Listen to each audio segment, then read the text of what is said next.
Lisa baru start kerja sebagai resepsionis di hotel lama. Shift malam tu sunyi, cuma dia seorang. Waktu hampir pukul 1 pagi, telefon depan kaunter berbunyi.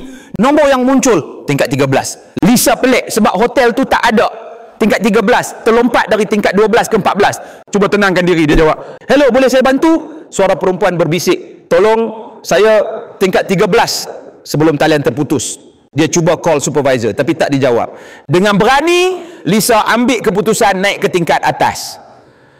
Lift berhenti tiba-tiba antara tingkat 12 dan 14. Lampu berkelip-kelip. Pintu lift terbuka perlahan memaparkan koridor suram dengan nombor up kita pelero di dinding. Tiba-tiba suara seretan kaki kedengaran.